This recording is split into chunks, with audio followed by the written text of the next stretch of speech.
کوئی رب کو تکلیف دے کر کیا نعوذ باللہ جنت میں جا سکتا ہے؟ بھائی دیکھو دنیا کا دستور ہے، ایک جگہ جھگڑا ہو رہا ہے تو آپ وہاں جائیں گے تو آپ دونوں میں سے کہیں گے انہیں غلط ہے انہیں صحیح ہے کہ نہیں بھائی؟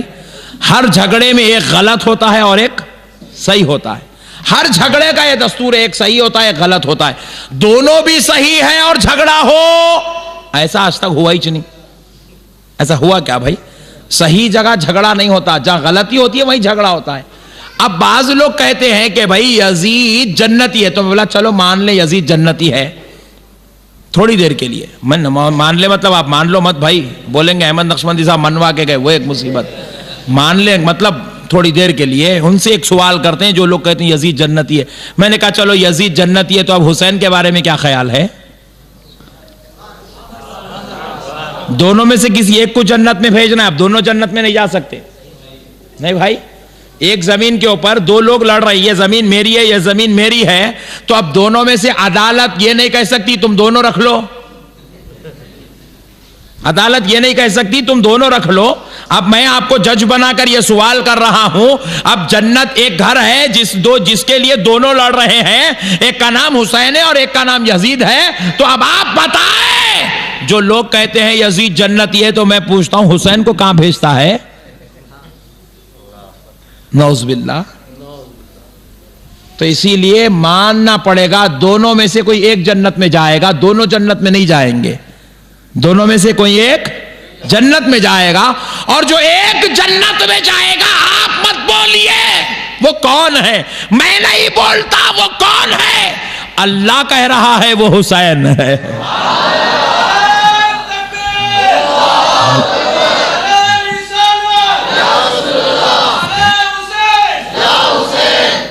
آپ مت بولیے وہ کون ہے، اللہ کہہ رہا ہے وہ حسین ہے جو جنت میں جائے گا، اور صرف جائے گا ہی نہیں بلکہ جنت کے سردار بن کر رہیں گے۔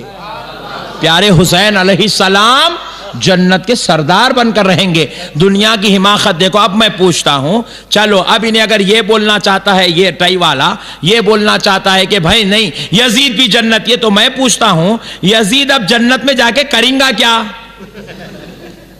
نہیں، اگر یہاں حسین کو 3 دن تک جو ہے نعوذ باللہ بھوکا رکھا، پانی پینے نہیں دیا، ان کو ستاتا رہا، ان کی عورتوں کے پیروں میں بیڑیاں ڈالا، ان کے سروں سے چادریں کھینچا، ان کے بچوں کو چھوٹے چھوٹے بچوں کو تیروں کے ذریعے سے قتل کروایا، وہ یزید اگر جنت میں جائے گا، سردار تو حسین ہے، کرے گا کیا یہ؟ سردار تو حسین ہے، اب یہ کرے گا کیا؟ ارے حق اور ایمان مجھے کہنے دو، اگر خدا نہ خواستہ یزید کو کہہ بھی دیا جائے کہ تو جنت میں جا، بولے گا وہاں حسین ہے میں نہیں آؤں گا۔ اگر ان کا کوئی نائک جا کر بول دے ارے بھائی تو جا رہے بڑے بھائی جنت میں تو جا، انہیں بولیں گا، اوپر سے تو کوئی آرڈر نہیں آئے گا، انہیں بولے گا ارے میرے بڑے بھائی تو جنت میں جا، تو انہیں بولے نہیں نہیں وہاں حسین ہے میں کیسے جا سکتا ہوں؟ بات سمجھ میں آ رہی ہے؟ یزید وہاں خدا کی قسم نہیں جا سکے گا، یزید جانا چاہے گا بھی تو جنت میں نہیں جا سکے گا، کیونکہ اللہ نے جنت کو حسین کے نام پر ریزرو کر دیا ہے۔ نہیں بھائی، جنت حسین کے نام پر ریزرو ہو گئی ہے۔ اور دوسری بات سن لے، اب جنت میں بھی وہی جائے گا جو حسین والا ہوگا۔ آپ پوچھے مولانا یہ کیسے کہہ رہے ہیں آپ؟ اس لیے کہہ رہا ہوں حسین کا ہونا شرط ہے جنت میں جانے کے لیے، دل میں حسین ہونا شرط ہے، دل میں امام حسین کا ہونا شرط ہے، جس کے دل میں حسین نہیں خدا کی قسم وہ کروڑ نماز پڑھے جنتی نہیں۔ آپ پوچھے مولانا یہ کیسے اتنی بڑی بات بول دی آپ نے، اتنے بازو والے بھی بیٹھے ہوئے یہاں، آپ اسے کیسے بول سکتے ہیں؟ تو میں اس کو کلیئر کر لیتا ہوں، ایک موٹی مثال دیتا ہوں، مسئلہ پورا ختم ہو جائے گا۔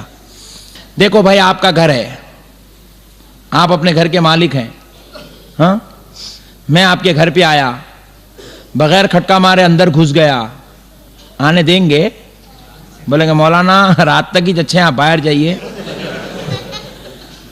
بولے بھائی کیوں؟ ارے یار تم تو رات میں ہاتھ چوم رہے تھے، پیٹ میں منڈی ڈال رہے تھے۔ بولے آپ عالم ہے، بغیر کھٹکے مارے اندر آ سکتے ہیں کیا؟ بغیر پرمیشن لیے اندر آ سکتے ہیں کیا؟ حضرت پرمیشن لے کے اندر آیا جاتا ہے. آپ اتنی حدیثیں سنا, یہ حدیث نہیں پڑھے کیا؟ اچھا. میں بولا یار پڑھا تھا مگر بھول گیا. تو بولے جائیے واپس اجازت لے کر آئیے. میں پھر باہر نکل کے پوچھا تم سے اجازت کیوں لوں؟ پوائنٹ نوٹ کیا جائے. میں نے پوچھا اس گھر میں آنے کے لیے تم سے پرمیشن کیوں لوں؟ تو آپ نے کہا میں یہ گھر کا مالک ہوں. ذرا بولیں. میں نے کہا میں رجسٹری پیپر جانتا ہوں, یہ تیرے دادا کا گھر ہے. آپ بولیں ابا مول صاحب کو پورا اندر کے باتیں بھی معلوم ہے. آپ بولیں گے دادا کا گھر ہے, مگر میرے دادا نے مجھ کو اس کا مالک بنا دیا ہے. اب قبضہ میرا ہے, اب قبضہ میرا ہے. میں مالک اپوائنٹ ہو چکا ہوں, ڈیسائیڈ کیا جا چکا ہے کہ میں اس گھر کا مالک ہوں. آپ نے رجسٹری دیکھی, جی پی او نہیں دیکھا, وہ میرے نام پہ ہے. یہ ٹیکنیکل پوائنٹ ہے, دوسرے لوگ جانتے ہیں, لیکن جو جانتا ہے, جو نہیں جانتا ہے حسین کو, وہ یہ پوائنٹ ضرور جانتا ہے. جی پی او میرے نام پر ہے. تو بولے اچھا, تو اب لازمی بات ہے پرمیشن لینا ہی پڑے گا. تو اب ہم پرمیشن لے کے آئے, اندر آئے. تو پیارے دوستو اب اندر آئے, بات پرمیشن مل گئی, آئے اندر آئے, بیٹھے, آپ چائے لائے, بسکٹ لائے, کھائے پیے, نکل گئے. جیسے ہی میں نکلا ایک بازو والا آپ کے گھر پہ کھٹکا مارا. جیسے ہی آپ نے سنا کھٹکا, آپ نے اندر سے پوچھا کون؟ آواز آئی میں عبد الجلیل. آپ جیسے ہی نام سنے آستین چڑھانا شروع کر دیے. پریشان باہر نکلے, اب کھٹکا لگا دیا باہر سے, آپ اندر نہیں بلا رہے ہیں اس کو. اب حالانکہ میں تو بغیر رول کے آیا تھا, انہیں رول سے آ رہا ہے, کھٹکا مار کے آ رہا ہے, مگر آپ اندر نہیں بلا رہے ہیں. باہر نکل گئے. پوچھے کدھر؟ ارے یار ابھی 15 منٹ پہلے مولانا آئے تھے, اندر بلایا, بٹھایا, چائے پلایا, میں آیا اور مجھے باہر ہی کام پہچان رہا ہے. بولے بھائی اندر تو بلا. تو بولے سن, محبت والوں کو اندر بلایا جاتا ہے, غیروں کو نہیں. بولے محبت والوں کو اندر بلاتا ہے, کیا میرے دل میں محبت نہیں؟ تو بولے ہم نے تیرے بارے میں بہت کچھ سنا ہے کہ تو ہمارے دادا کے خلاف بولتا ہے, تو ہمارے نانا کے خلاف بولتا ہے, تو ہمارے خاندان کے خلاف بغض کرتا ہے, تو میری عظمتوں کو سن کر برداشت نہیں کرتا, تلملا جاتا ہے. میرے عاشق جب ایک جگہ جمع ہو جائے, میرا ذکر کرے, تجھے سکون نہیں پڑتا, تیری راتوں کی نیند حرام ہو جاتی ہے, میں نے سنا ہے. اور تو ہمارے تعلق سے بغض رکھتا ہے. گھر میں محبت والوں کو بلایا جاتا, باغیوں کو نہیں بلایا جاتا, اعتراض کرنے والوں کو نہیں بلایا جاتا, دشمنوں کو نہیں بلایا جاتا. خدا کی قسم جب جنت ہوگی, کوئی بغیر اجازت جنت میں نہیں جا سکے گا. کھٹکا مارنا پڑے گا. اندر سے آواز آئے گی, کون؟ دروازہ کھولیں گے تو یہ دیکھے گا حسین ہوں گے, جنت کے مالک ہوں گے. یہ کہے گا میں اللہ کو ماننے والا ہوں, اندر آنا چاہتا ہوں. حسین بولیں گے چل باہر. بولے گا میں اللہ کو مانتا ہوں, نماز پڑھتا تھا, روزے رکھتا تھا. بولے اللہ کو مانتا ہے تو کیا ہوا؟ اللہ کو ماننے سے ہی ایمان تھوڑی پورا ہوتا ہے, کچھ اور بھی اللہ نے خود قانون بنایا ہے, اللہ نے خود دستور بنایا ہے, کسی اور کو بھی ماننا ہے. اللہ نے خود اصول بنایا ہے, کسی اور کی محبت بھی شرط ہے. اللہ نے خود ضابطہ بنایا, کسی اور کی تعظیم بھی ہے.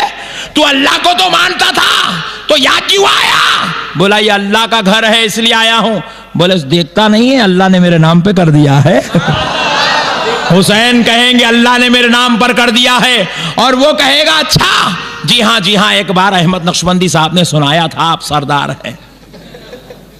تو پیارے بزرگوں اور دوستو اب پھر سنو اس کے بعد کیا ہوگا. حسین کہیں گے کہ وہ کہے گا کہ میں اندر آنا چاہتا ہوں. حسین کہیں گے سن لے, تو ہرگز اندر نہیں آ سکتا. پوچھا کیوں؟ کیونکہ میں سنا تھا کہ تو میرے نانا کے خلاف بولتا تھا, فاتحہ پہ اعتراض کرتا تھا, سلام پہ جھگڑا کرتا تھا, ہمارے بابا کی عظمتوں پر تو انگلیاں اٹھاتا تھا, امی جان کی سیادت پر تو اعتراض کرتا تھا, اور میرے عاشقوں پر تو تانے کسا کرتا تھا. لہذا یہ گھر محبت والوں کا ہے, باغیوں کو جگہ نہیں دی جاتی ہے. جنت میں جانا ہے تو حسین کی محبت شرط ہے دوستو.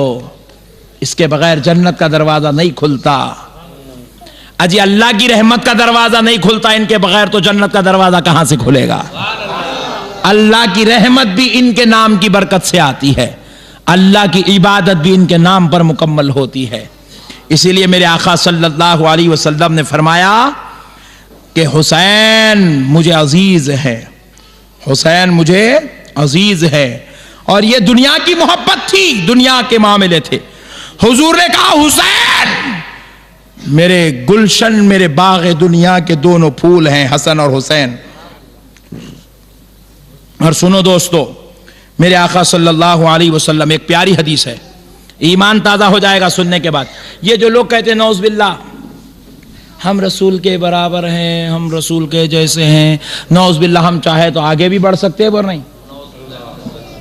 برابری کفر ہے, انہیں تو کفر کو بھی شرمسار کر دے رہا, مر آگے بھی بڑھ سکتے برا حضور سے نعوذ باللہ. جب کفر بھی شرما جائے تب جا کے ایک بازو والا پیدا ہوتا ہے.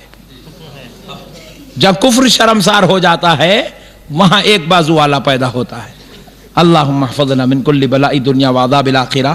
اب سنو, اب تک آپ نے مفتیوں کے فتوے سنے تھے کہ حضور عظمت والے ہیں, حضور شان والے ہیں, حضور کا کوئی ہمسر, کوئی برابر, کوئی آپ کے جیسا نہیں ہے. آپ نے اب تک مفتیوں کے فتوے سنے, اب میں میرے مصطفیٰ کی حدیث سنا رہا ہوں. اب سنو, ایمان کو تازہ کر لو, خدا کی قسم یہ باتیں اپنے ذہن نشین کر لو دوستو.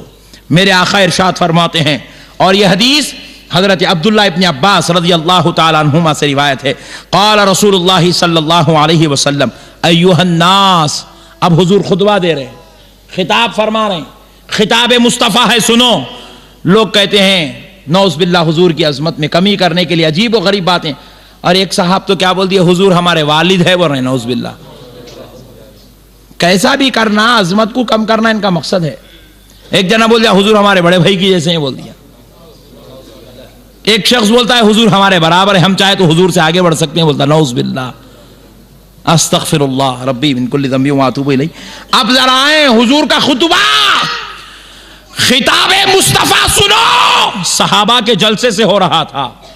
یہ جلسے تو وہاں سے ہے میرے بھائی, یہ جلسے وہاں سے ہیں. اب کوئی علماء خطاب کر رہے ہیں جب مصطفیٰ خطاب فرماتے تھے. اس جلسے کی بات سنو, میرے آقا ایک جلسے میں ارشاد فرما رہے ہیں ایھا الناس, اے لوگو, لا اخبرکم بخیر الناس جدا و جدہ. کیا میں تم کو ایسی بات نہ سناؤں, ایسی خبر نہ دوں کہ جس کے نانا اور نانی تمام لوگوں میں سب سے بہتر ہو, جن کے نانا اور نانی کے جیسا کوئی نہ ہو, جس کے نانا بھی عظمت والے ہوں, جس کی نانی بھی عظمت والی ہو, جن کے جیسا نہ کوئی پیدا ہوا ہو, نہ قیامت تو کوئی پیدا ہو سکے گا. کیا میں ان کے بارے میں تم کو نہ بتاؤں؟ صحابہ اکرام نے کہا بلا یا رسول اللہ, کیوں نہیں یا رسول اللہ, ہمیں ضرور خبر دیجئے کہ وہ کون ہیں. اب صحابہ سننے والے ہیں کہ وہ نانا اور نانی کون ہیں, جن کے عظمتیں ہوں, جن کے جیسا کوئی کائنات میں پیدا ہی نہیں ہوا, نہ نانا کے جیسا کوئی پیدا ہوا, نہ نانی کے جیسا کوئی پیدا ہوا. اب صحابہ سننے لگے, کان لگائے کہ وہ کون ہوں گے. تو پھر اب میرے آقا صلی اللہ علیہ وسلم پھر ایک جواب کے بجائے ایک اور کوشچن کرتے ہیں. حضور فرماتے الا اخبرکم بخیر الناس خالا و خالہ, کیا میں تم کو ایسی خبر نہ دوں کہ تم کو معلوم ہو جائے کہ کائنات میں ایک خالہ اور ایک خالو ایسے ہیں, ایک ماموں ایسے ہیں جن کے جیسی خالہ نہ کوئی کائنات میں پیدا ہوئی, نہ جن کے جیسا کوئی ماموں کائنات میں پیدا ہوا عظمت والا. جن کی خالہ بھی عظمت والی, جن کے ماموں بھی عظمت والے, نہ ان کی خالہ کے جیسا کوئی پیدا ہوا, نہ ان کے ماموں کے جیسا کوئی پیدا ہوا. پھر اس کے بعد کہا اے لوگوں, کیا میں تمہیں خبر نہ دوں کہ امّو و امّتن, کہ کوئی ایک ایسا چچا بھی ہے جس کے جیسا کوئی چچا کائنات میں پیدا نہ ہوا, جس کے جیسی کوئی پھوپھی کائنات میں پیدا نہ ہوئی. صحابہ نے کہا کیوں نہیں یا رسول اللہ, ضرور بتائیے. پھر حضور نے آگے کہا اے لوگو الا اخبرکم بخیر الناس ابا و اما, کیا میں تم کو ایسی خبر نہ دوں کہ جن کے والد کے جیسا کوئی والد آج تک پیدا ہی نہیں ہوا, نہ قیامت تو کوئی ویسا والد پیدا ہوگا، نہ جن کی والدہ کے جیسی کوئی والدہ پیدا ہوئی، نہ قیامت تک کوئی والدہ ویسی پیدا ہوگی۔ صحابہ نے کہا یا رسول اللہ بتائیں، ضرور بتائیں، وہ کون ہے جن کے والد بھی عظمت والے ہیں، جن کی والدہ بھی عظمت والی ہے؟ پھر اس کے بعد حضور نے کہا ہم الحسن والحسین۔ حضور نے کہا صحابیوں سنو، وہ حسن اور حسین ہیں جس کے نانا کے جیسا کوئی نانا پیدا نہیں ہوا، اور وہ نانا کا نام محمد الرسول اللہ ہے۔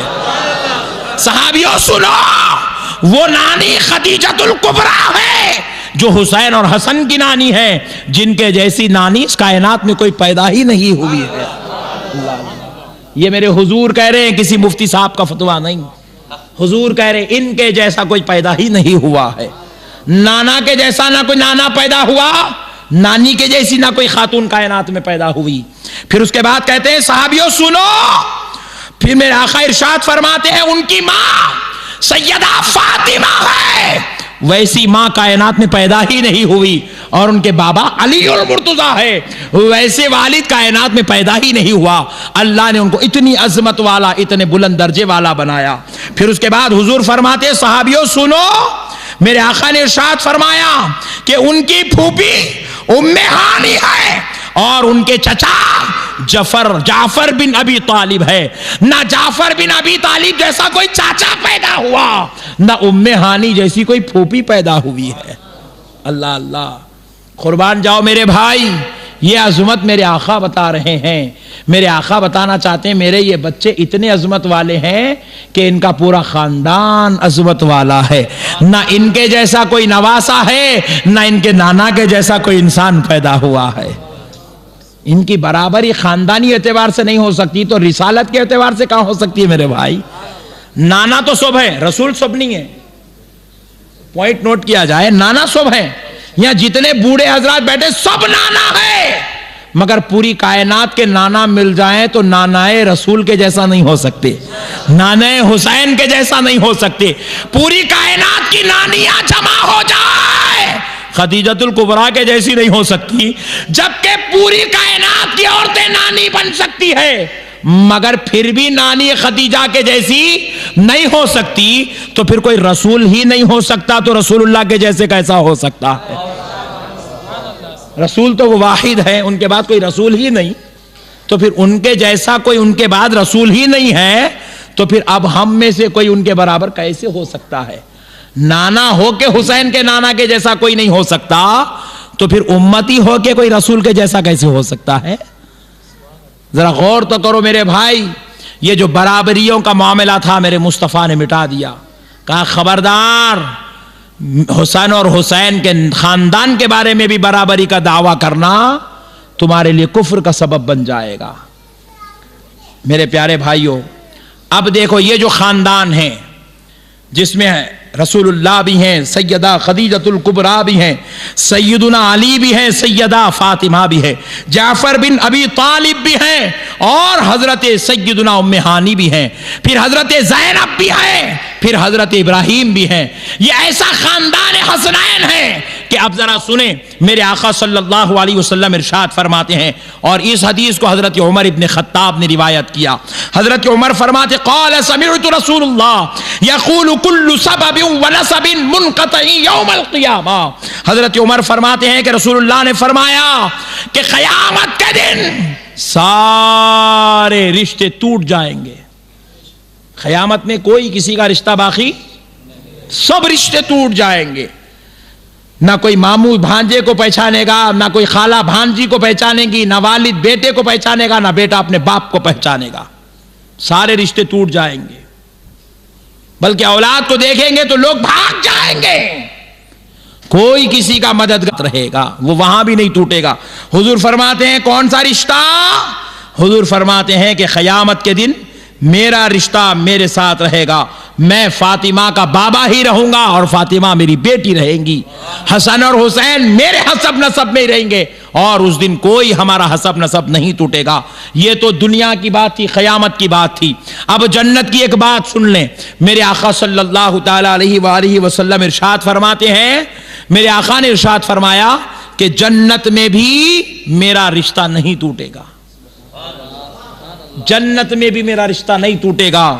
حضور فرماتے ہیں ہر شخص جنت میں اپنی بیوی کے ساتھ رہے گا، ہمارے بابا ان کی بیوی کے ساتھ، ہم اپنی بیوی کے ساتھ، ہماری اولاد ان کی بیویوں کے ساتھ، ہمارے بھائی ان کی بیوی کے ساتھ، ہماری بہن اپنے شوہر کے ساتھ جنت میں رہیں گی، مگر میرے آقا ارشاد فرماتے میں جنت میں علی اور فاطمہ کے ساتھ رہوں گا۔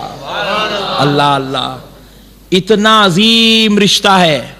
اب یہ رشتے کے لیے یہ تھوڑے جلسے کر لیں، ان کی محبت میں کھانا کھلا لیں، شربت پلا لیں، روٹ بنا لیں، تو اعتراض کس بات کا ہے میرے بھائی؟ نہیں بھائی، آپ روٹ بناتے ہیں؟ تھوڑے لوگ بناتے جیسا دکھ رہا، ہاں سب بناؤ میرے بھائی، زبردست بناؤ، اصلی گھی کے بناؤ، کھاؤ، کیونکہ اچھا روٹ نہیں سمجھ میں آئی، اوہو، تو پھر حیدرآباد کو آپ کو دعوت دینا پڑے گا۔ ہاں ایکچول وہ میدے کا جو ہوتا ہے، میدے کا جو بنتا ہے روٹ، کیونکہ ایکچول ہوتا کیا ہے کہ محرم شریف میں اکثر و بیشتر جو ہے ایسی چیزیں نہیں پکائی جاتی ہیں جس کا تعلق کاٹنے سے ہوتا ہے، کیونکہ یہ دنوں میں کاٹنے والی چیزیں ہم جو ہے ایکسیپٹ نہیں کرتے، کیونکہ ہمارے اس مولا کائنات کی آل اطہر کو، اولاد کو، ربی کی آل اطہر کو میدان کربلا میں جو ہے کاٹا گیا، تکلیفیں دی گئی، اذیتیں دی گئی، تو اس لیے